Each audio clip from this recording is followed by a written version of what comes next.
Thank you. Thank you all for joining us today. We're very excited to have you here as part of our 100th year celebration. If you're not familiar with our firm, Marks & Clerk is one of the leading providers of IP services worldwide. In Canada, we have a small firm field, but we are powered by large firm resources. We have 18 offices globally, including Canada, the United Kingdom, Europe, and Asia. And we provide services in all areas of intellectual property.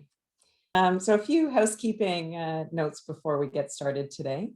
Thank you all for joining us. Your attendee lines have been muted and you're on listen mode only. As you probably have noted, this event is being recorded and we will make it available for later viewing. In the event of any technical issues, please refresh the event page. If the issue persists, please contact service desk at marks-clerk.ca. It's pronounced Marks and Clerk, but spelt Clerk for assistance. Everyone, as I mentioned, will be muted. To ask a question, hover your mouse over the Zoom window. A toolbar will then appear on the bottom of your screen with the prominent Q&A button.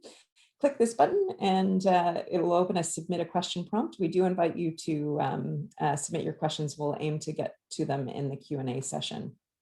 For optimal viewing of today's presentation, please change your settings to fit window. Oops, wrong way. I am thrilled today to introduce our very esteemed panel. I'll begin by introducing Jennifer Fraser. Jennifer Fraser is a business professional focused for the last 20 years on commercializing early stage technology. Whether the work has been for a startup company, a venture capital firm, or a university, the goal has always been the same: ensuring promising technologies have the resources and a plan to make it to the market. She has received her MSc in microbiology and immunology from Western University in 1994 and her MBA from the prestigious Ivy School of Business in 2002.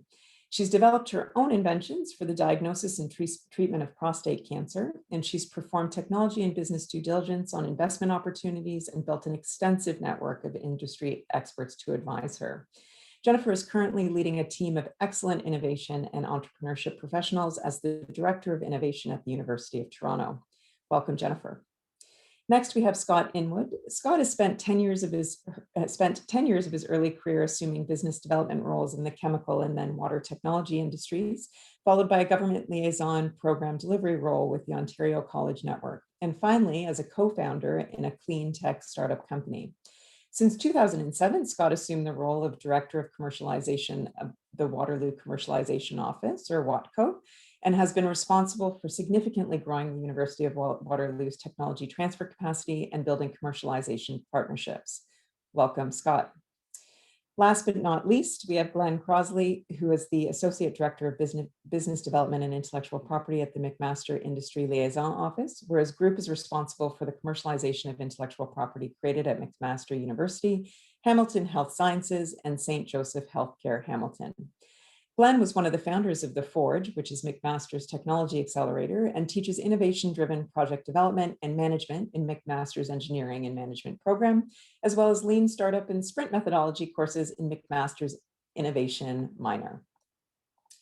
I am also joined today by my colleague, Van Vekris. Van advises clients in a variety of IP-related issues, specializing in patent and design matters over a wide range of fields, including material science, metallurgy, automotive, oil and gas, and manufacturing. Van's a registered patent agent in Canada and a member of several professional associations, including the Intellectual Property Institute of Canada and the Canadian Institute of Mining, Materials, and Petroleum. He's spoken at a number of conferences on the topic of patenting green technology. He obtained a bachelor's degree in material science and engineering from Queen's University and a doctorate from the University of Toronto. Prior to beginning his doctorate, Van gained engineering experience in the semiconductor industry in a large manufacturing environment, and he is the named inventor on a number of patents. Finally, I am your moderator today. My name is Catherine, or Cat Lovrics. I am a partner at Marks & Clerk in Canada. I'm a lawyer and a trademark agent. My practice focuses primarily on the areas of copyright, data protection, as well as trademarks.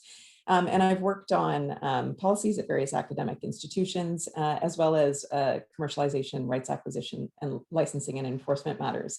I'm the general editor of a book on startup law and often work with startup and scale-up companies. And I'm very happy to be moderating today's session.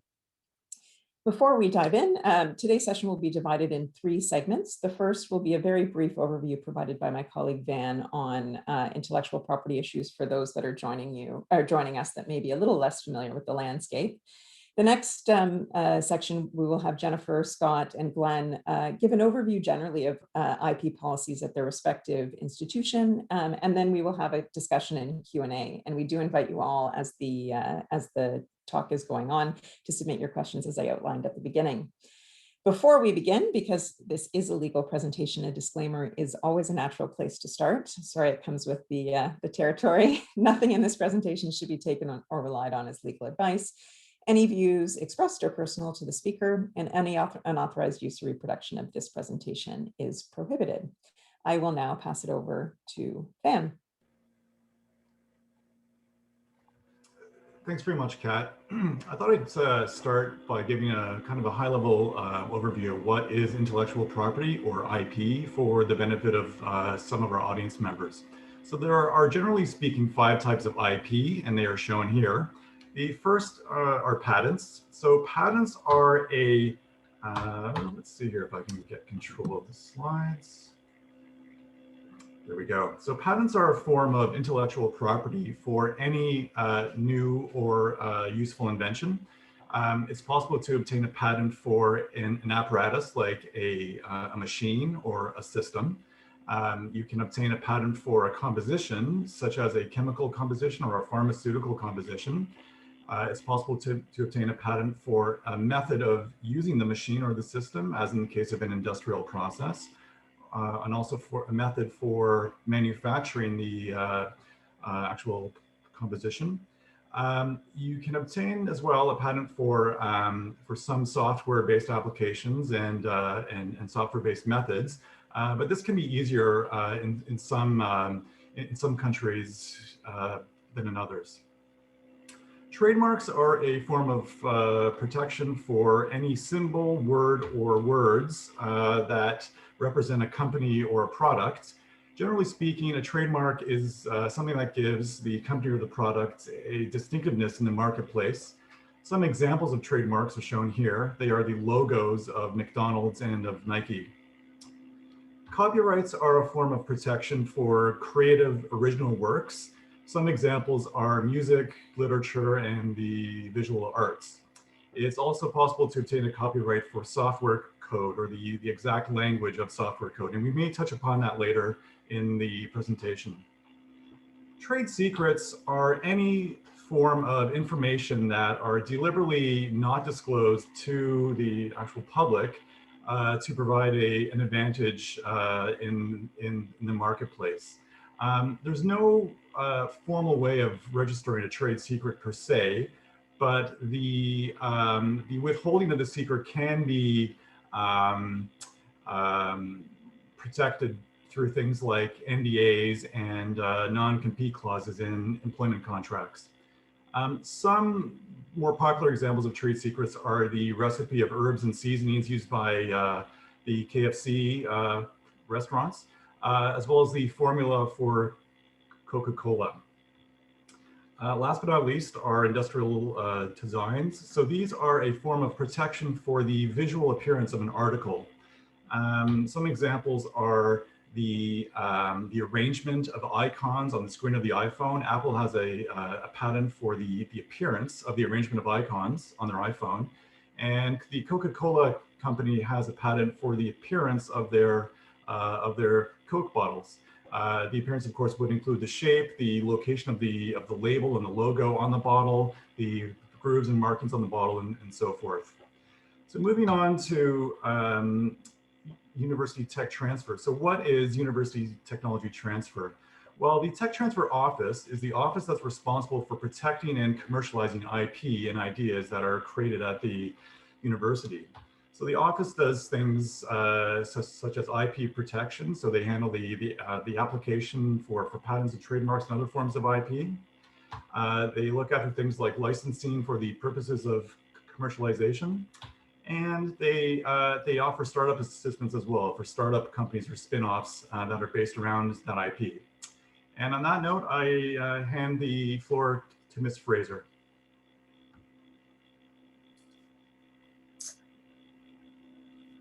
Thank you very much. First of all, I just want to thank Van and Kat for inviting me today. It's an honor. And I'm trying to advance the slides, but I'm having no success. Just one second. There we go. So we've been asked to talk about innovation, commercialization, and entrepreneurship at our academic institutions. Of course, the University of Toronto is very well known for our research excellence, publications, citations. We're only second to Harvard in this area, but we are also actually very advanced in our entrepreneurship. And in part because Merritt Gertler, our current president of the University of Toronto, has asked us to reinvent undergraduate education. So entrepreneurship has become a huge focus for the institution, if it wasn't already. Our office has been active since 1982, so innovation at the university has been around for a long time. But in the end, all of these changes and things that are happening at the university resulted in the fact that, you know, our graduates are 8th globally in terms of graduate employability. We're being recognized by the Times Higher Education rankings. We're now 18th in the world. Just a few facts and figures about the innovation and entrepreneurship environment at the University of Toronto. Our entrepreneurs have secured more than $2 billion in startup investment and created more than 500 companies in the last decade.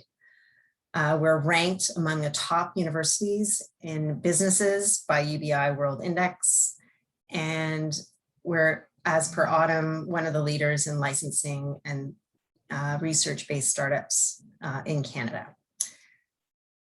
In addition to that, again, to this idea that we want to reimagine undergraduate education, there are over 200 entrepreneurship-related courses attracting more than 10,000 registrants in those courses at UT. So we wanted to start off. Kat and Van invited Scott, myself, and Glenn, probably because we have differing intellectual property policies. And you know, how different are they and how do we actually implement those policies?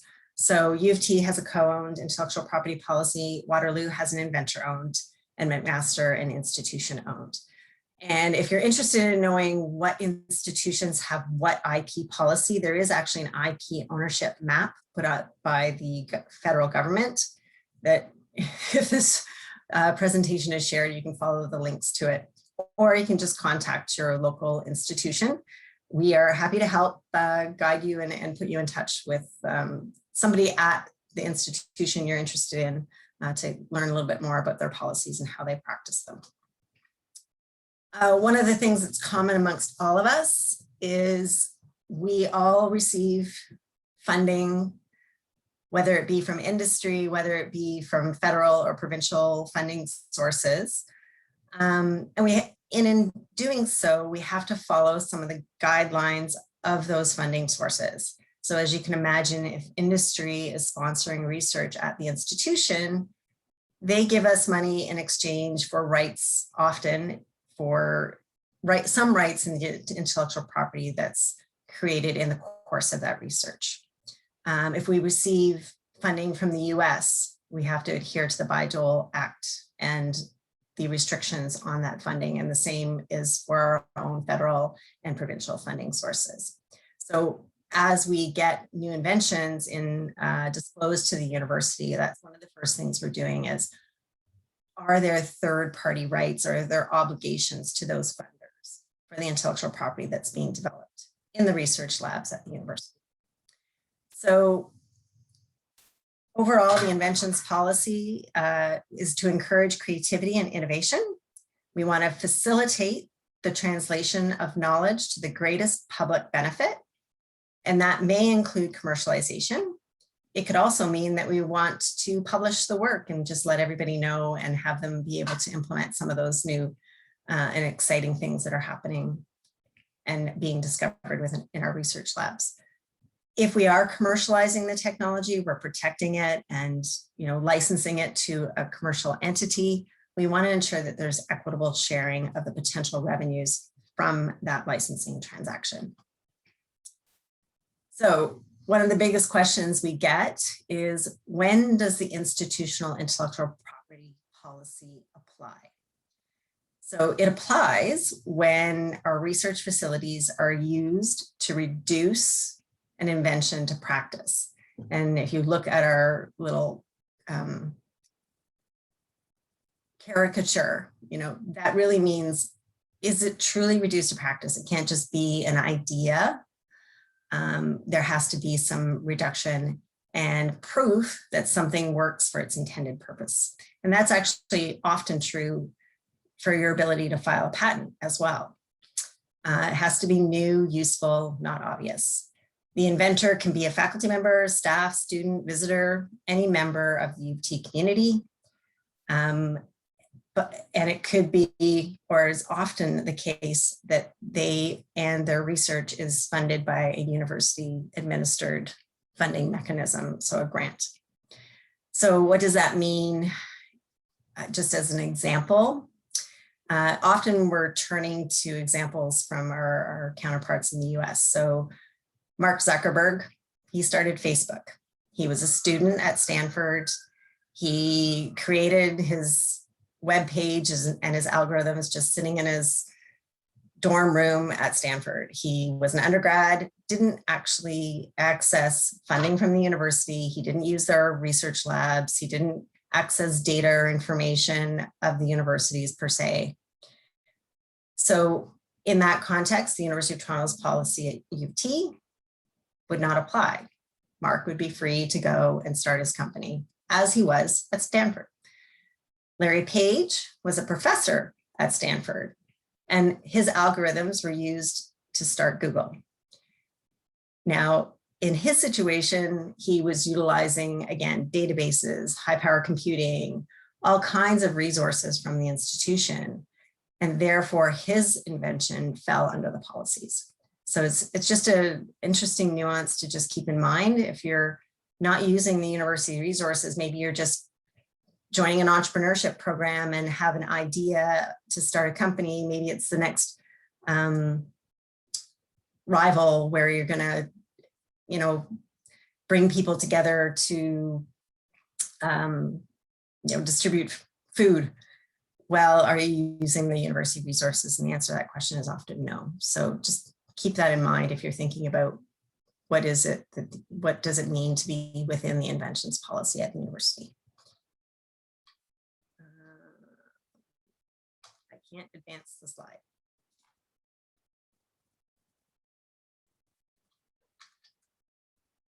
Okay, whoops. Okay, so we've talked about the idea that the University of Toronto has a co-owned inventors policy. The exception to that is if there are third-party rights granted in a prior written agreement. So the biggest example is if industry is sponsoring the research. However, if that obligation does not exist, then the inventors can tell us, no, we want to take personal ownership, and we'll grant them those rights. If not, they can offer it to the university and my team will undertake an evaluation. So inventor ownership, with ownership comes a lot of responsibilities. Those inventors are responsible for paying for the patents, ensuring that they are pursued commercially. They have to provide an annual status report back to the institution, and they have to collect the revenue and share it with their co-inventors and the university. As a result, 10% of, over the last 3 years anyway, 10% of UT inventions are owned by the inventors. Several more of them are actually assigning to the university. And really what it comes down to is, if they're assigning to the university, if we're undertaking an evaluation, we will help in filing the patents, we'll pay for them. We will help in seeking out a commercial partner. We'll advertise the existence of their technology on a variety of platforms. We'll undertake the negotiation and the licensing transaction. And in many cases, if we are licensing to a startup, we can also help facilitate by advising that startup on some funding opportunities for them that they can have access to. So in terms of assessment and assigning to university, we are going to look at whether or not a technology is protectable. If it's not, that's sometimes okay. Some things can be licensed without filing a patent. And we want to look at freedom to operate, who might be a good partner for a technology. Is there development risk? So is it really, really early stage? And where does the industry want that technology to be in order for them to license it? We're also going to be looking at the team. Are they actually able to implement a plan and things of that nature? So ultimately, if we get a really great technology and we're working with the inventive team, we're ultimately going to want to license the technology. That can be licensed to an established company or it can be licensed to a startup.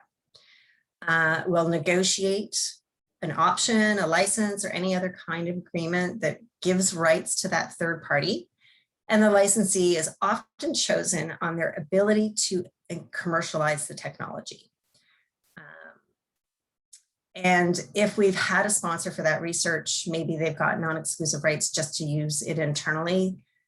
In that license, we may need to retain some rights for that partner, just so you know. So when we think about, okay, we want to license to a startup, it's still that idea. We want to ensure that the licensee is positioned to really pursue the development of that technology. So often that's not happening right away, like as we're filing patents. The inventive team usually is the group that's thinking about creating a startup. We'll give them an option to the IP, we'll hold it, we won't license to anybody else while they figure out how they can raise investment, they come up with a business plan. You know, they've got to get to a point where they can actually pay for the patent costs going forward. We call those our license triggers. So an option for about a year, while you get all your ducks in a row, and at some point in the future, we can execute a licensing agreement. We will, in every license, retain rights for the university to do research, use it for non-commercial applications, administration, teaching, and publication rights. So there are some rights we want to retain as a university, just so that if a professor, for example, is continuing to pursue other avenues, we don't want to inhibit his ability to do that. So in terms of negotiation, what's the game? What am I going to charge you as a university to license it into your startup? It is a negotiation. We are often as an institution, or always as an institution, looking for comparables in the marketplace. The University of Toronto has a relationship with a venture firm that only invests in university-based startups, and they've kept a database of transactions. So it's anonymized information that we have access to. We also have access to Autumn stats in terms of standard licensing terms for startups and non-startups, but the startups through Osage University Partners is something we often are looking to, just to make sure that the terms we're asking for in a license are reasonable. As a startup's created, often it's the scientific lead, a business lead, the university, and the investors end up being the primary equity holders at the outset. We as the University of Toronto advertise what companies are looking for investment through our deep tech download that any venture firm or angel can sign up for. So we'll tell you what companies are looking for investment. We have several incubators that are specifically designed to work with undergrads, in some case grad students, on their business ideas. There's 9 of them across, 10 of them actually now across the university. The only one that exclusively works with companies based on IP developed at the university is UTest, University of Toronto Early Stage Technologies. Though some of the other incubators, H2I is another example, DSIL, do work with intellectual property-based companies. This is just an example of some of the startups we've created over the last few years. Notch Therapeutics just raised $85 million in investment. QD Solar is currently seeking investment. Envisage has actually been acquired by a partner. So lots of great things going on at the University of Toronto. How can we help as the Intellectual Property Office or Tech Transfer Office? This is just an example of Structura Biotechnology. It's a machine learning software-based company that works in the area of drug discovery. So they came to the Innovations and Partnerships Office with their technology. We actually helped in patenting several aspects of their technology. In the end, I think there were 15 patent applications filed. We worked with them on their cap table, who should be part of the company, made sure that they had some really great business advisors. We funded them in part through the Connaught Innovation Award and took them through some entrepreneurship training at the UTEST program.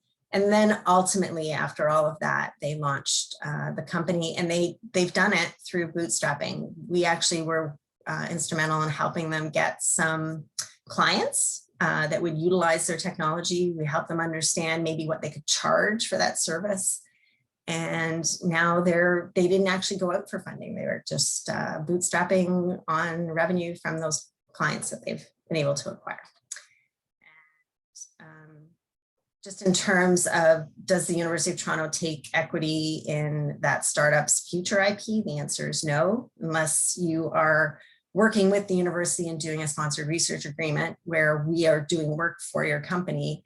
Yeah, the IP policy will apply, but then again, we'll have an agreement related to the intellectual property that you're working with us on.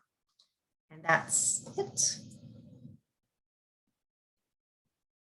Thank you.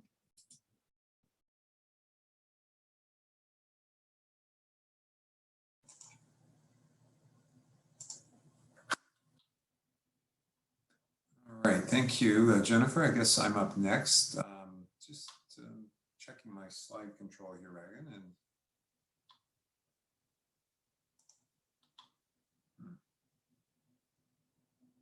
don't seem to be getting to the next slide.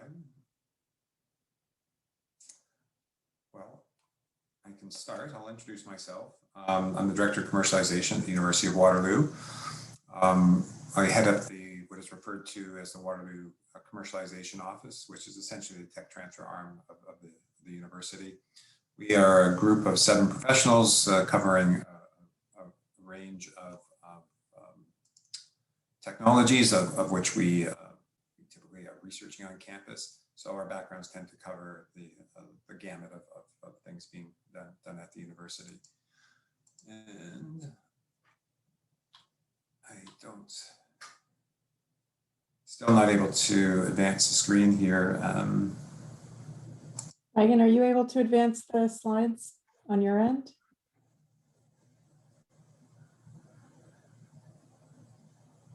There we go. Okay. And, yes, fair enough. Thank you, Reagan. Next slide. Great. So I'm just going to run over a few sort of general metrics about the university.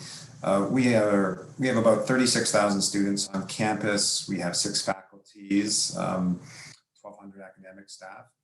Waterloo is mostly renowned for its engineering and mathematics research. We have the world's largest concentration of math and computer science. Waterloo's faculty of mathematics has 250 lecturers and professors and over 8,000 students. So it's quite an active activity on campus. We would be, in the Canadian context, I guess we'd be considered a mid-sized research institution. We have about 240 million in annual research, but we don't have a medical school or a business school or law schools, for instance. So our research-based funding would be quite a bit, less than, say, any institutions with professional schools, and particularly medical schools. We are the largest, we do run the largest co-op program in the world. We have 21,000 placements across 65 countries annually, and that draws on an employer base of about 6,700 employers. And I always find it interesting that although our research budget is about 240 million, we pay our students, or the students get paid in their co-op positions about $260 million a year in earnings. So that the students on their co-op placements actually earn more than the institution brings in research money, which is a fabulous sort of indication of the strength and the sort of strategic alignment of that program with what we're trying to do at Waterloo in collaborative education.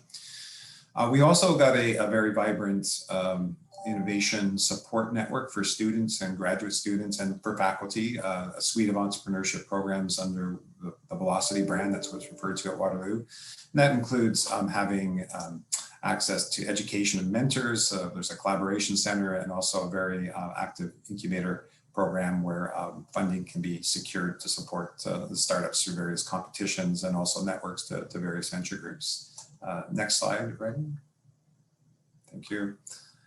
Our IP policy is a creator-owned or inventor's-owned policy, so it's slightly different than what Jennifer described at U of T.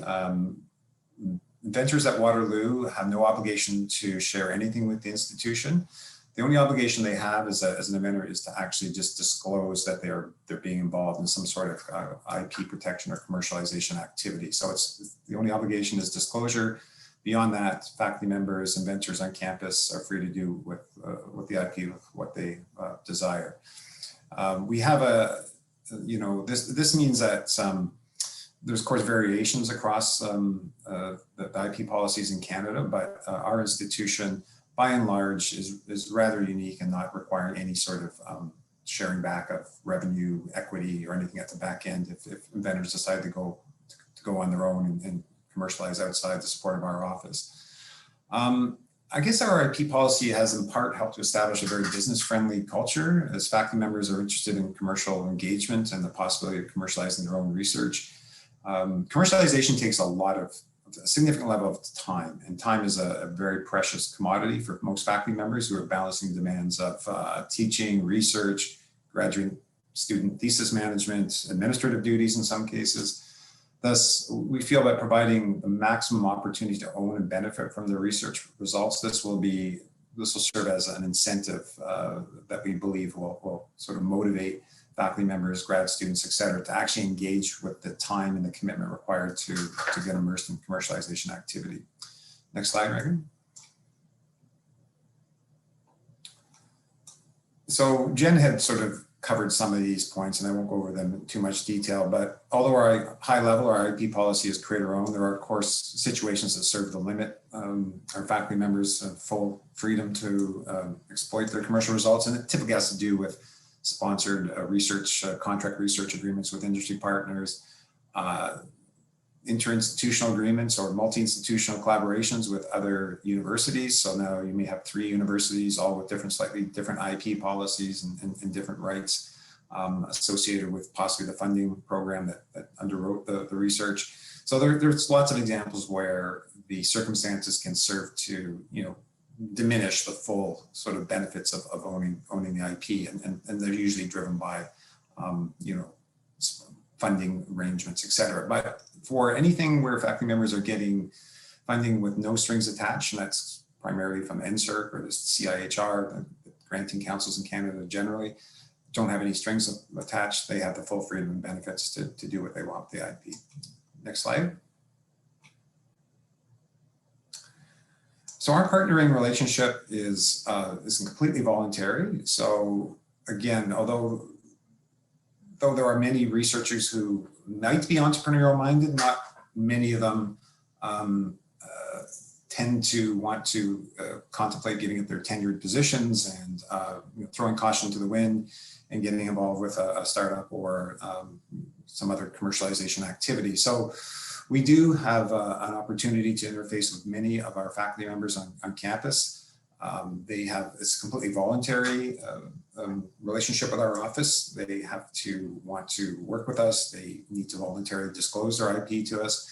But it cuts both ways. We also are not really under any obligation to take IP on if we don't see a compelling opportunity, or if we think that there are maybe too many strings attached or other complications behind the scenes with the IP, who funded it, and some of the points that I made too earlier, if there's too many constraints because there's just a lot of complexity, we will generally kind of take a pass on those kinds of opportunities. But it's kind of a voluntary two-way street, and if they decide to work with us, the inventors are required to assign exclusive commercialization rights to the institution, and in exchange for that, the university takes on the obligation to pay for the IP, patents, primarily sometimes marketing costs. We may do some external market consultations and pay for those, as well as allocating our staff time to support all the various sort of activities around filing patents and managing negotiations, et cetera.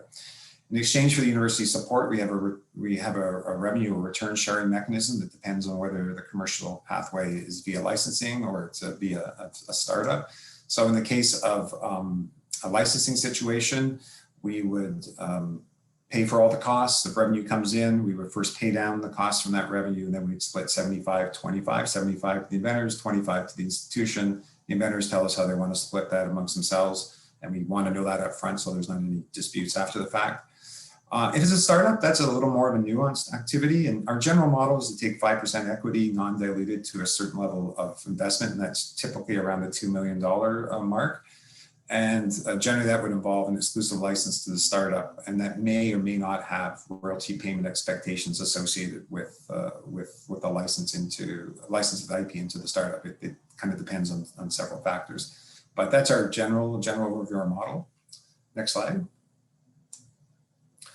So our team, we have seven, as I said earlier, we have 7 professionals associated with our group.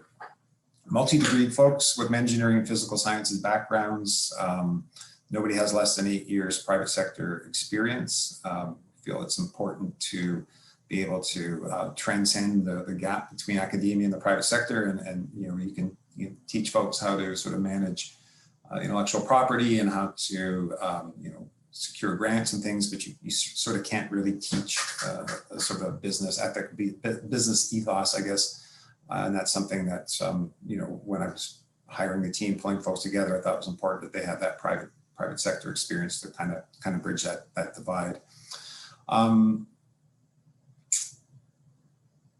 We have, with regards to our IP management activities, we manage the relationships with all our patent agents. We also have invested more recently in developing IP educational content, specifically tailored with specific academic matters in mind, and deliver this content to approximately 1,000 campus audience participants per year. So it's not your sort of traditional IP training, like here's a patent, you file in so many months, et cetera. It's more around things like how do you prevent damaging or ruining opportunities for commercialization or patent protection? So things like early disclosure, publications, conference proceedings, use of NDA agreements, just making sure that if you're hiring students on the program, that there's contracts in place and IP terms are specified. So it's that kind of IP education and awareness. It's more around the pitfalls that you need to avoid to preserve an opportunity for IP exploitation down the road. We work closely with our creator teams, identify and secure government non-dilutive funding. One of the big challenges that we have with technologies coming in is often it's very early, TRL 1 or 2 or 3, and we want to be able to secure funding so that we can de-risk the opportunities to hopefully a TRL 5 or 7, which would be a sort of a validated prototype at that point, so that we can actually market this to folks. You got a box with some lights blinking on it. You can attract the company to maybe engage in a licensing discussion, or an investor that can see their way forward to product development. So spend a lot of time trying to bring funding to the table to advance our opportunities.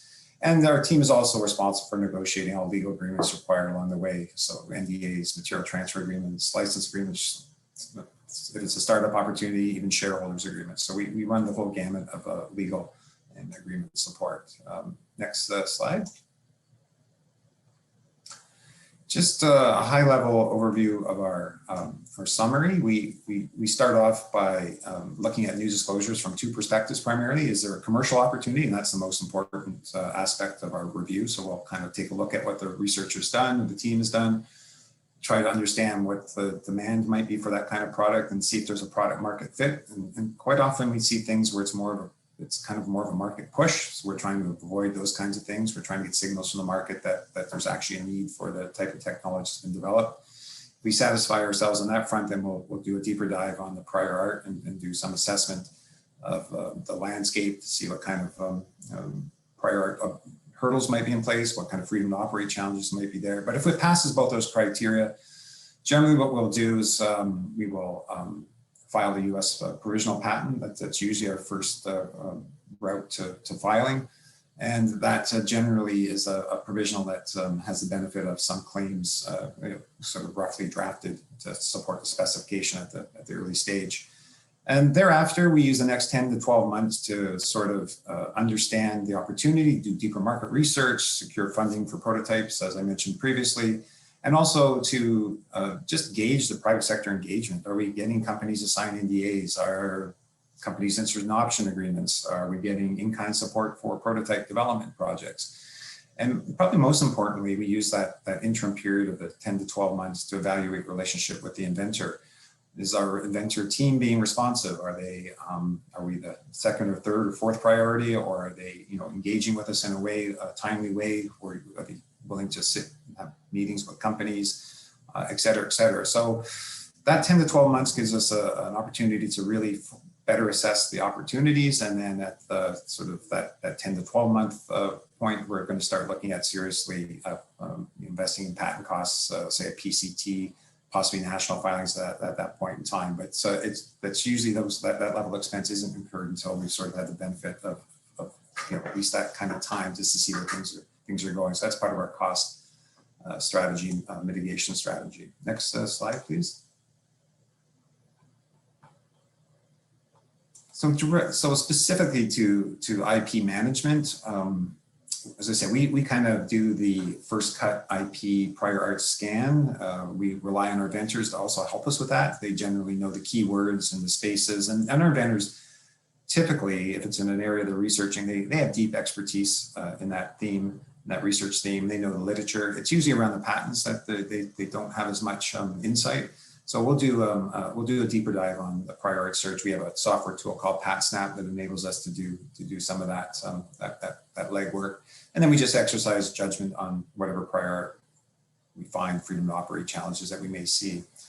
Regarding filing, we use external patent agents exclusively. We don't file patents on our own, although in some emergency instances we will file an unspecified or sort of an unclaimed patent application with the U.S. Patent Office directly if somebody's imminently going to disclose. But that's the exception rather than the rule. We generally formalize off the traction we're having with private sector partners. It's a prototype effort moving along. Is there more data, more information that we can add to that specification before we file our formal patents? And then we typically file PCT to get the 30-month deferral. And this may be terminology you're not overly familiar with if people aren't overly familiar with patents, but there are certain strategies that we can invoke to try and defer our costs down the line. We do rely on those kinds of strategies. We don't generally have enough resources to create a patent thicket, which is creating a number of patents around one technology to sort of cover lots of different applications and to hopefully carve out a deeper competitive position. We just have limited resources and we can't generally get into those kinds of strategies. During the prosecution of the patent, if we're running into some problems with the prosecution or we're getting some weak signals from the market with regards to traction with this technology, we will generally collapse to just a US, sometimes Canada, patent and forego the other international jurisdictions. Next patent, please. So there are a number of drivers on campus for commercialization at Waterloo, and I'm not going to say much more than to point number one. As I said, we do have the largest cooperative education program in the world, and this is a very vibrant source of entrepreneurship activity for our undergraduate and recent graduate students. Our students, they have 4 work co-op placements. They go out, they see real world problems and they think about those problems. And if you can solve something, then you've got the sort of the early genesis of a potential business opportunity. But even more sort of interesting than that is the fact that at least in the engineering faculty, students have to do a capstone project. So they come together in groups of 3 or 4, and they've seen now 12 to 16 work placements between the whole team, and they pick something and they say, I was in some sort of construction related industry, and you wouldn't believe this, how antiquated that industry is. They're not using digital technologies in any meaningful way. If we could, develop a product to solve this problem, I know there would be a business there. So they come around, ideas, they form these teams, and then they work on their capstone projects around that. And at the end of those projects, quite often, that's feedstock for startup companies, and they get support through our entrepreneurship infrastructure on campus to launch those companies. So I would say our co-op program is a very instrumental part of our overall drivers on campus, as is our IP policy and also the support programs. But I think quite often the co-op program at Waterloo gets overlooked as a significant driver of activity on campus. Next slide, please. For startup support, we generally expect to start as most of our audience is the research intensive side of the campus. It's not uncommon that the Inventor teams don't have anyone self-identifying as having interest in being an entrepreneur, quitting their day job or pursuing entrepreneurship. Thus, we tend to be very hands-on in attempting to support startup creation via a number of supporting initiatives that this slide speaks to. We will do all the legal support to start a company. We are fortunate to have a very experienced corporate and contract staff lawyer who's able to provide foundational legal support to our startups. We essentially will provide a high degree of support, legal support that is, until such time as the startup raises its first round of funding. And then for risk mitigation reasons, we pull back providing legal support once money comes into our startups. With regards to management support, we get a lot of contacts from successful business execs who have exited. Many of them are alumni, where they want to get involved again in company formation and bring their expertise to the commercialization challenge. Thus, we are constantly looking to match business talent from the people that we are intersecting with to our portfolio opportunities, and that's a big component of what we try to do is find management talent to match up to our teams where there's no entrepreneurs in the team, at least self-identifying that way. And then technical support. Sometimes with nascent startups, we need to have access to specialized equipment on campus, and we can assist them in facilitating getting access to that kind of equipment by having conversations with the deans, the chairs, et cetera, to help mitigate any conflict of interest matters, et cetera. Next slide, please. Just a couple of quick examples of how our model sort of works. KA Imaging, I thought would be interesting to profile. It's basically a startup company that's it's based on a tough text, which is generally something that requires a long lead time to sort of mature until it's ready for prime time. But KAI's technology is a low dose, high resolution, single shot X-ray detector, meaning that it can differentiate between soft and bone tissue all in one X-ray capture. So therefore, the patient's getting a lot lower dose of radiation. This particular opportunity sort of describes our model. We filed the early patents. We helped the researcher get some early prototype funding to build out the prototype, and then we eventually helped. We helped find the CEO for this company. Amal Karnak was an experienced individual who had been associated with other medical imaging technologies in his past. So we matched up Amal with our researcher.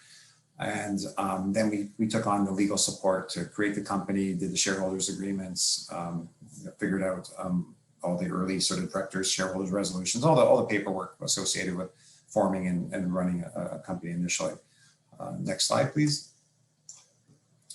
This is another example. Evercloak is a technology, or Evercloak is promoting the development of a product that uses large area nanofilm deposition technology to produce thin, flexible films or sheets. In this case, the company is focused on developing new separation membranes for air and water treatment applications.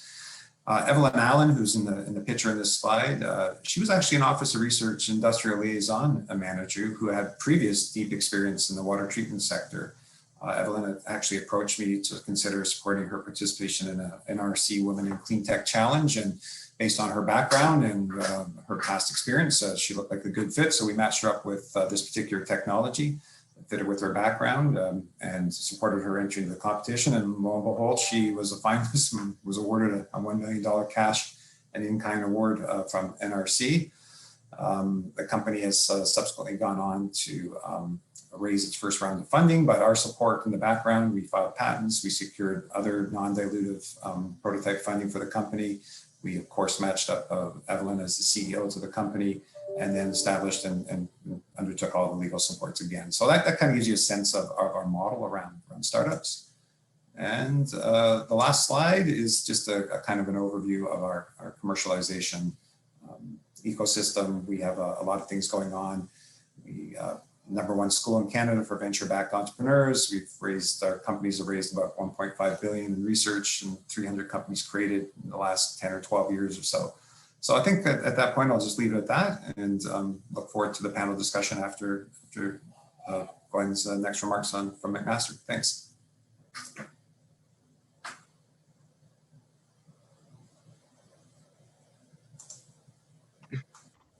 Hey, thanks, Kat and Van, very much for allowing me to talk a little bit about what's going on at McMaster. So I'm going to start by talking about the research enterprise at the university.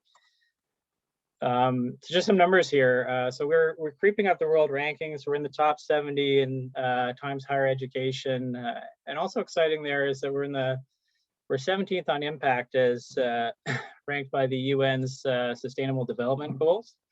We're a modest-sized university doing about $400 million in research a year with 1,000 faculty. And then over in the top right, some stats we're quite proud of is that we're #1 in research intensity. So that's the amount of research dollars per researcher at the university, and #1 in licenses executed. And I don't have a bubble there for it, but we're trying to be one of the top universities in terms of fun with working with the tech transfer office. And the rationale for that is that we want people to come back, whether they're investors, entrepreneurs, or companies, to do more projects with the universities or work in funding more startups or being the entrepreneur behind startups, because we realize we have a somewhat limited ecosystem in Canada and we can achieve more as an institution if people come back to do more work. And we're certainly seeing that over and over again right now. So I'm not going to go into a lot of detail on our process because it's very similar to what Jen and Scott have just shared. But I'm going to talk about a few highlights that are a little bit different. So a slide on our IP policy going into some detail. So we are nominally an institution-owned IP policy, but our IP policy says that if the inventors want to, they can request that ownership be assigned back. And surprisingly, that only happens 1 to 2 times per year at most, despite us promoting that this is an option. So for the most part, a lot of our entrepreneurs are interested in us, taking the ownership at the beginning and moving to license into their company. In terms of revenue sharing, we're a 50-50 split. It's a little different if the inventors take ownership back. And the point I want to make here is that we don't take 50% of anyone's startups, or we don't take 25% of anyone's startup. That's specifically around the deal to in-license the technology into the business. And we can talk about that more in detail if there are questions about that later. So the next slide I have here is sort of a highlight of the things that we're trying to do to increase commercialization at McMaster. So we're trying to focus on doing more deals faster, because we know that if you look at the data, it's really hard to actually predict where your wins are going to be. So we're not out there on, as our directive to maximize revenue on a specific deal itself. We're trying to do something reasonable. We have to do reasonable because we take the ownership of intellectual property in most cases from our inventors. So we have to represent them fairly, but we try to get these deals done as quickly as possible. We've just implemented an EIR program where we take someone who's an experienced executive or entrepreneur and work with them. I'm going to give an example in a couple of slides on how that's worked out well for us. And the idea is that we're trying to partner people who've been there and done that with our researchers to move technology forward. In the last year, we've just piloted an express license. And I have some more details on why we're doing that, but this is trying to, again, make it easier for faculty and students to move a technology forward quickly. And we're doing a lot more investor outreach days. So we're bringing in investment groups. We're giving them a portfolio of technologies to look at. They're selecting 5 or 6 they'd like to see first. Those researchers are presenting technologies. It's usually a morning. It's been very easy to do in this virtual world. And then that typically leads to several follow-up meetings with the technologies they're most interested in. And then something that we're trying to launch, or we will launch by the end of this year, is the university's behind a seed fund to try to help move early stage technologies forward faster as well. So a couple of comments on our express license, because we're excited about doing this. We went out and looked at what we thought were best practices in the universities that are publishing what they're doing in express licensing. And it's a straightforward deal with set equity dilution, royalty and sublicensing terms, with a deferral of repaying past patent costs. And the advantage of doing this is it allows faculty members and students to execute a license without an arm's length party negotiating on their behalf, right? So when a startup typically doesn't involve all of the researchers in a technology, if the faculty member is negotiating a deal with the university, they can be put in a spot where it's a tough spot that their non-participating students may feel that they're negotiating against what their benefit would be. So this has been really well received. We think our terms are reasonable, but we're also aware that we're going to have to tweak and modify it as we get more and more deal flow. And another advantage for a startup is that it's something you don't need to spend money on as you get started. And again, it's hard to define a one-size-fits-all terms. So we were getting some feedback on that, but there's always the option to just simply negotiate a regular license, and we try to do that quickly and easily as well. So my next slide here is to try to give people a sense of some of the things that are, our challenges from the tech transfer office and in doing deals. And some of these are things that we're seeing more and more. So we're getting lots of interest in platform technologies for different applications. So, examples are things in diagnostics that can be used for different indications. We have sensors that can be used for, wastewater detection of things in wastewater or drinking water. And we're having to be creative in terms of field and exclusivity in those licenses. It's not that the university wants to hold things back, but a lot of these technologies, surprisingly, are seeing applications in many different areas. Another challenge for us is that many of the technologies, because McMaster is such a highly collaborative university, most of the technologies we receive have more than one principal investigator on it, which is great. It's it increases the research output and you get more interesting results, but it makes things a little bit complicated sometimes in terms of getting alignment on a commercialization plan if one researcher wants to move in a direction of partnering with companies and another PI wants to create their own startup. But I think we're pretty good at facilitating a happy collaboration that always tends to move forward. There's a general desire in Canada for sure for startups to have a path to own technology, and we're always happy to discuss that. And certainly we've done that on many occasions at certain points in the company's life. There's always a discussion about rights to improvements. So if there are improvements that are not funded by the company, so the researcher continues on and does things in his or her lab, there's always discussion about what rights should the company have. Obviously, the company doesn't want to have second best technology, but are there certain rights they can have to look at things that come out of the lab, and how broad is that moving forward? And then ownership of improvements themselves, right? So this comes up all the time with startups, that the startup funds some work that's done at the university. We often tend to fold it into an existing license without additional consideration, right? If it requires the background IP to practice. And then the idea there is, if the company is funding a portion of something, the work's being done at the university, the governments are kicking in some money, maybe it makes sense to hold it all together, but not asking anything addition for that as a company is facilitating the sponsored funding of the project.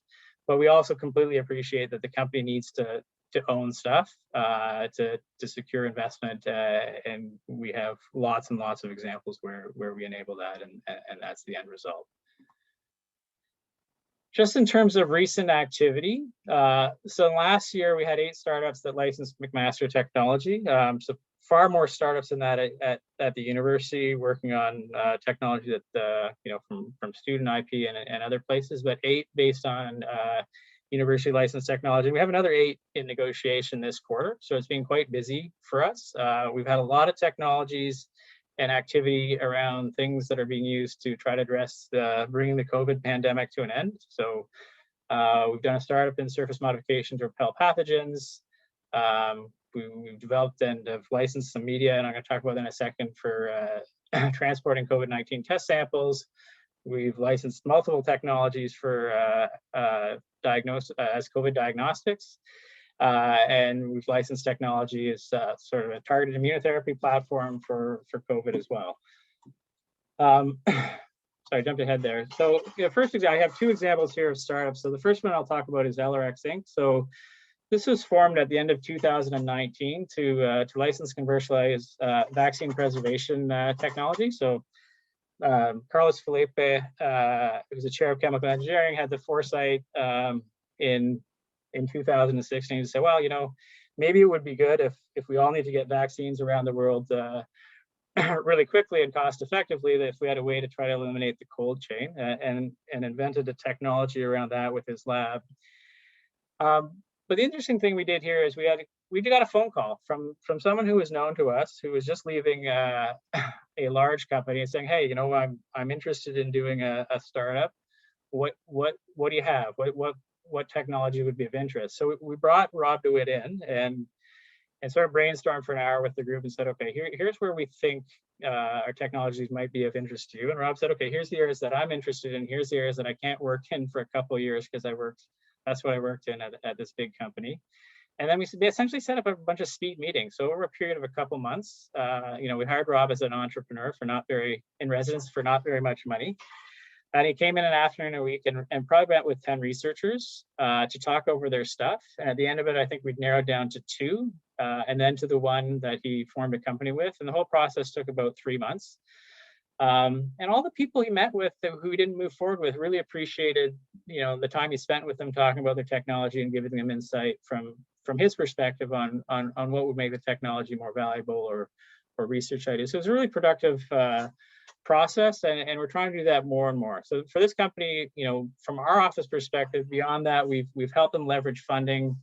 We're heavily involved in their patent prosecution. So I have one person on my team who's an absolute star and with patents, and she's really helped them guide, you know, basically guide their filing strategy post-license. And then other members of the teams are doing amazing stuff in terms of getting partnered funding. So I've never met a team who is instrumental in getting you know, significant leverage of their initial seed investment. They've raised more than $1 million, probably closing another round soon. It's north of 8 employees, and it's a great success. The next technology I have here is around this medium for storing COVID test samples. So this was developed in labs at St. Joe's, one of our associated research hospitals. And we exclusively licensed that technology to a Hamilton-based company called Bay Area Health Trust. And basically what it does, it enables increased test capacity across labs anywhere. We filed a patent and a trademark on this, and that's part of the license, and they're helping the licensee to sort of understand, you know, further issues with freedom to operate in jurisdictions outside of Canada. They've rapidly brought this to market. So within a year, it's being used to transport millions of samples, and royalties are already flowing back to McMaster and the inventors. So this is just a quick slide of, you know, this is a bunch of startups that have happened in the last 4 or 5 years. It's not complete. These are just life sciences, and we have a whole bunch in the physical sciences and engineering space as well. We have a terrific team. So this is just the business development team and a couple other people in the office. Their contact information, they're all you know, professionals with lots of experience, and there's a bunch of people whose names aren't here who actually make a lot of what we do happen. It's just a terrific group, and I think you know, if you reach out to us to work with on a project, you'll be very excited in the response you get. Okay, Kat, I promised I'd close this out in less than 5 minutes. I hope I brought us back on track. That was perfect. 1:05, we're right on time. Thank you all very much. I'll invite all the speakers to come back on screen for the discussion. We'll start that now. Sorry, Glenn, we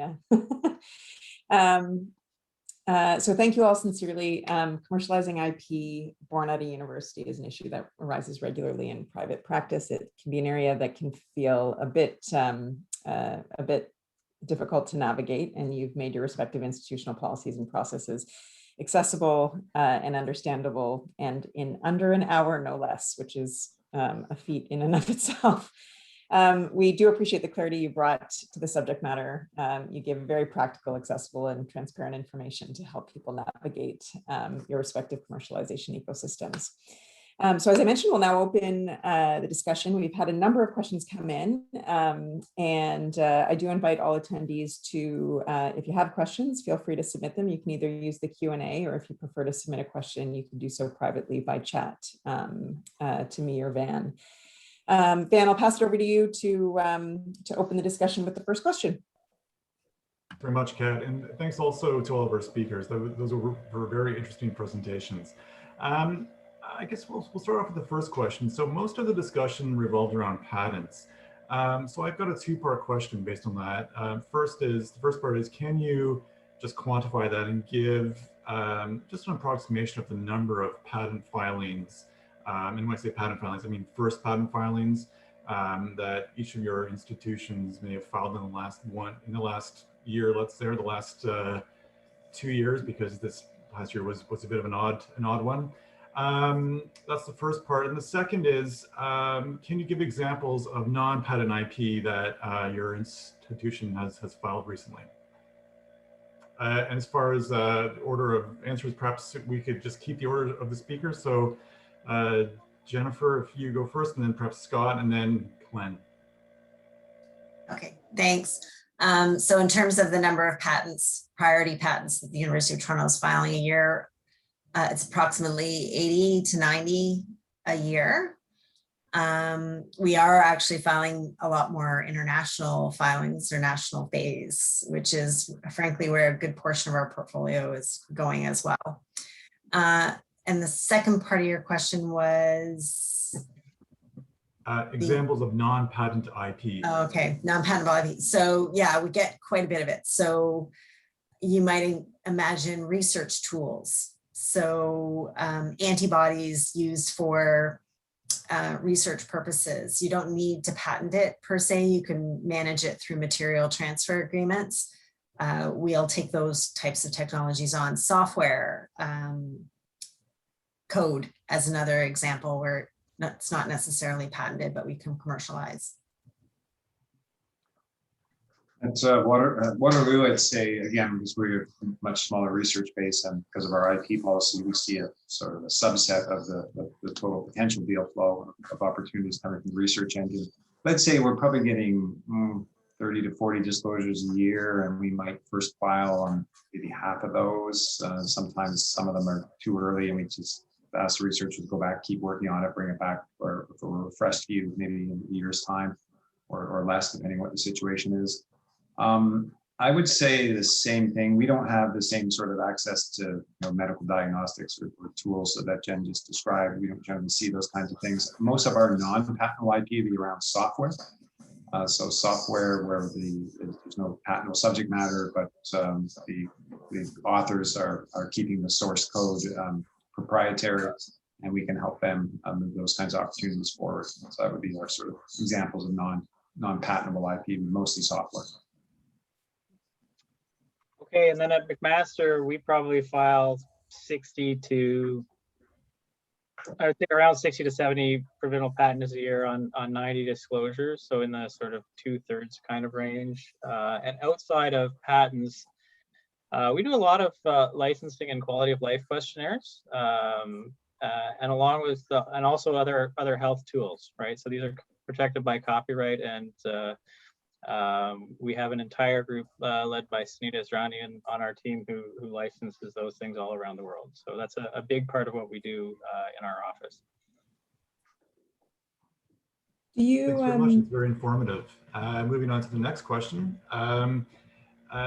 We touched upon this in the talks, but are there specific areas of technology in which your institution has seen an increase in patenting over the last 1 and 2 years? I think, Glen, you talked a lot about recent work in the area of COVID. But I was just wondering if there's anything else other than COVID that has emerged or arisen in the last 1 or 2 years. Sorry, Ben, are you asking me first? So all 3 speakers, and we can maintain the same order. I think that makes sense. Okay, so at the University of Toronto, so as you can imagine, the research base across the University of Toronto is quite vast. We do anything from artificial intelligence to therapeutics to med devices to, I'm going to say anything in the physical sciences realm, which is again vast. So trying to look at trends at the university is kind of interesting, to be honest. Quantum computing is definitely something that has come to the forefront. Therapeutics, yes, any kind of sensors and instrumentation. Some of those sensors and instruments have applicability across many markets. Could be used for therapeutic or medical diagnostics, but could be used in oil wells as well. So lots of very differing technologies, but yeah, I'd say quantum computing, therapeutics, anything that has an industry pull, we get a lot more of that kind of technology these days. I would say at Waterloo, we're seeing a lot more disclosures in the area of artificial intelligence, which can be sometimes tricky depending from a patentability perspective, whether it's patentable subject matter, whether it's just algorithms that we rely on source code protection. But another area that we've seen a lot of activity in the last couple of years is in sort of advanced materials and advanced manufacturing. So lots of we have an Institute for Nanotechnology on campus, and there's lots of interesting materials that are being developed that have unique properties. I profiled Evercloak, which was a novel sort of nanofilm deposition technology. So advanced materials, advanced manufacturing ways to sort of manipulate and sort of create new flexible structures with new properties. It's kind of a hot area for us these days. And I think touching on Glen's point, during COVID, there's much more interest in advanced materials, either for diagnostics or materials for coatings, antimicrobial coatings, those kinds of things. So I think maybe the pandemic has in some ways sort of brought a lot of those kinds of things maybe to the forefront in the last 18 months or so, but certainly seeing an uptick in those areas. Yeah, and echoing that, we're seeing a lot more in sensors, a lot more in diagnostics, a bunch of stuff in immunotherapy, and then we're just starting to see an increase in AI related to health, right? So physicians got a way of looking at a pile of images to try to extract data, and we're working with them to figure out ways to protect and exploit. Yeah, and we're starting, because clean tech has become a big focus for the federal government, we're starting to see a lot more of that. Nanotechnologies are utilized in that space, as well as many different other kinds of technologies, but applications and clean energy, energy storage, energy transfer, you name it. Lots of things in that space as well. Pivoting a little bit, let's take a step back and let's talk about what the triggers are for your IP policies actually applying.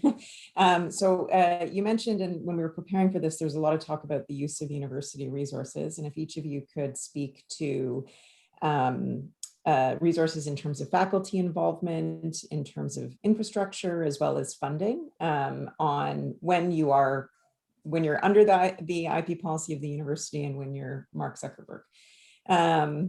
With that intro, Jennifer, I'll pass it off to you to begin. Yeah, so I guess it's probably actually just, if I'm direct, so just like the University of Waterloo, our undergrad students are involved in capstone projects. They are doing all kinds of entrepreneurial activity, sometimes using information from companies. But it's not under the intellectual, or we wouldn't include that under the intellectual property policy of the institution. They're not using research labs, getting ethics reviews, or getting that research funded by the university. So, our students, our undergrads come and they pay for us to educate them. That's what we're doing. We're educating them, and they're going to come up with some really keen ideas that they can take forward. you know, they might access a 3D printer or something like that. But we wouldn't really consider that significant use of university resources. So, you know, if they're really curious, hey, is this, you know, am I going to have a problem with the university? They can certainly come to us and talk to us about it. But generally speaking, we're not going to lay claim to that kind of intellectual property that's being developed. We, again, have 10 entrepreneurship programs across the institution. It's to teach them how to build a business. The technology is really what we as an institution are worried about, not the business itself. If I used an example of rival, like, okay, I want to do the next Uber, the next rival. Okay, go ahead, create your own platform, create your own program, hire one of our grad students or our students to do the code. That's fine. We're not going to lay claim to that. You're not getting university funding to undertake that. You presumably will either do it for a portion of equity in the company that you're going to be involved in, or something to that effect. So, or you may get an angel investor to help fund something like that. But a lot of angel investors like to see the technology developed and actually maybe even having some customer traction before they're going to invest in some of these things. So, you know, as our students are getting involved with the incubator or accelerator they're working with, they'll get those connections and they potentially will get some investment. We want you guys to go out and build these companies. It's great for the University of Toronto. It's great for our graduates. It's wonderful. But when you start, using the university resources, applying for grant funding so that you can actually advance the technology to the next TRL level, Scott brought that up. You know, because a lot of the technologies that we get disclosed to our institution are really, really early stage, and you're going to need some funding, and it's not ready for that angel investor to put some money into it. Well, government grants will, and it's through that process that it becomes part of what we would consider to be under the inventions policy at the university. Okay. Scott? I say at Waterloo, it's because of our IP policies, create our own. We don't track any of that. In fact, if you're using the resources and labs and things, then they own their IP regardless of what resources they're using on campus.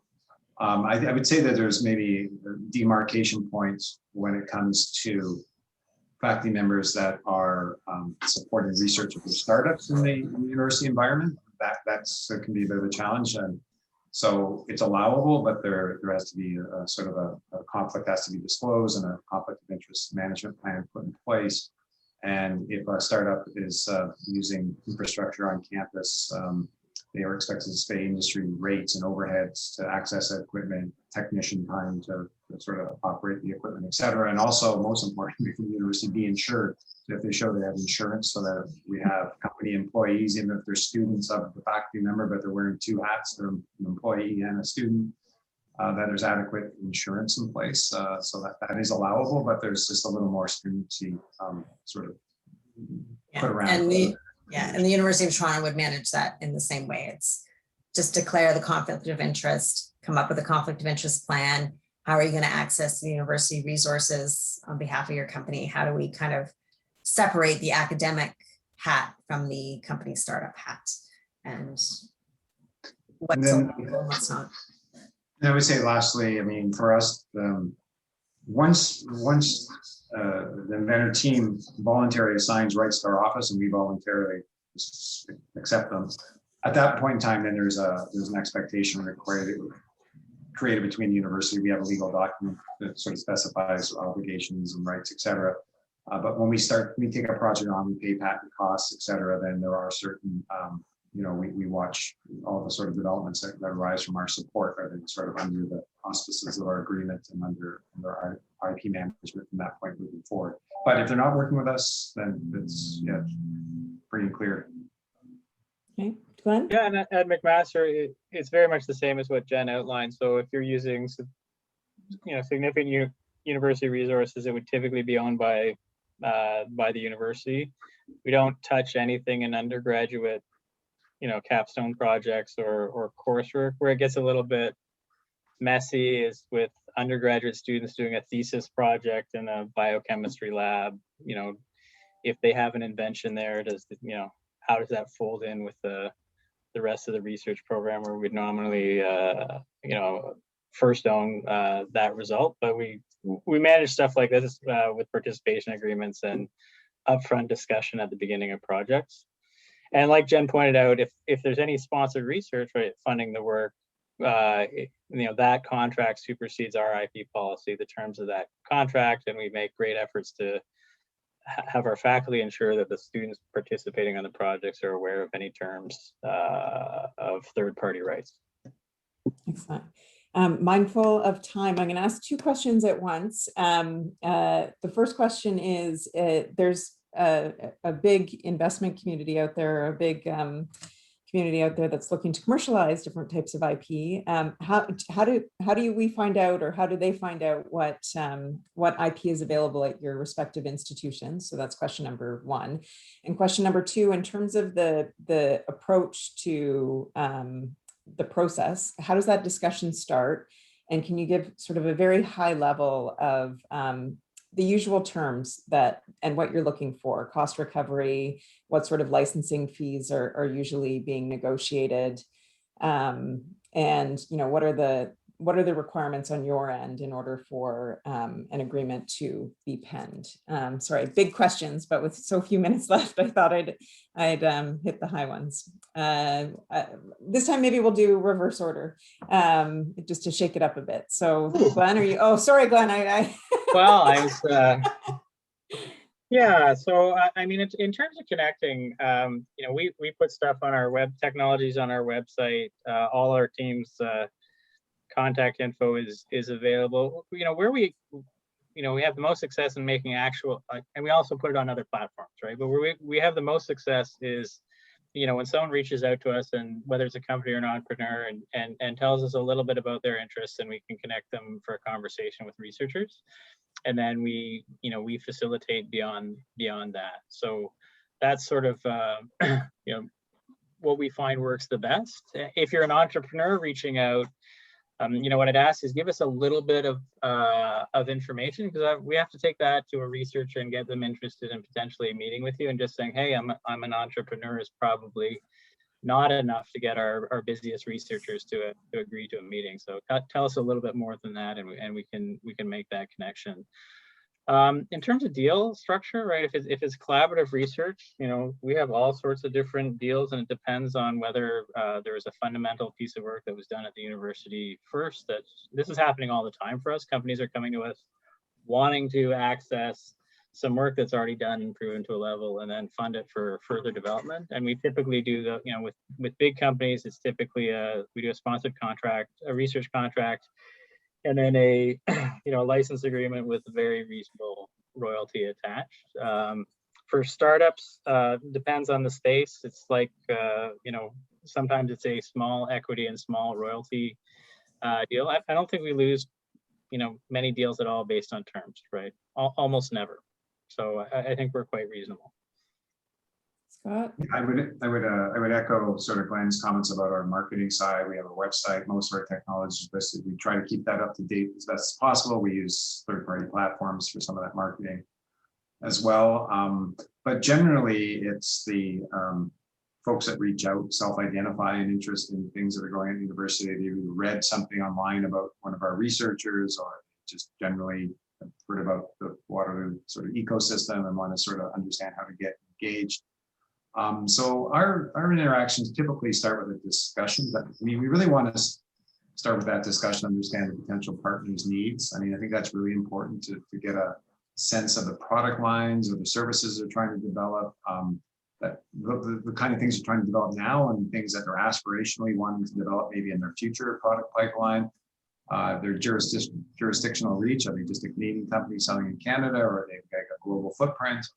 The size and capacity of the potential partner. If it's a licensing discussion, like what kind of resources are available? Is there going to be research associated with this? Is there going to be, is there a big engineering team, marketing team, or is this a 3-person operation where multiple hats are being worn by multiple people in the company.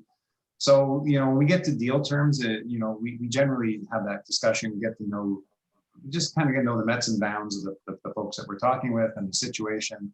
And then from there, we generally spill out some kind of term sheet where we try to get down to sort of the broad business strokes. And as Glenn pointed out, it can really vary. An exclusive license versus a non-exclusive license is going to be a very different animal, or a limited field of use exclusive license. I mean, there's lots of ways to slice and dice IP and to sort of attach general term. I don't think I've ever done the same deal twice. I mean, I have a template agreement that basically got the legalese and indemnification and standard terms, and everything else is kind of changes during the negotiation. So I couldn't really say that I have a standard set of terms, but I like Glenn, I would say that typically we can find reasonable terms that fit the situation, and we have very few situations where we get to an impasse and have to walk away from a situation. So, and a quick follow-on that will also apply to Jennifer. Do you grant exclusive rights, buyout options, and then if there's time, Glenn, we'll circle back to you on that one. Is that question to me or to Jennifer? Yeah, if you don't, just a quick tail on, and then we'll. Oh yeah, no, we with regards to assignment of we will do exclusive licenses, and we'll do exclusive field of use licenses too. So that's a sort of a variation of that.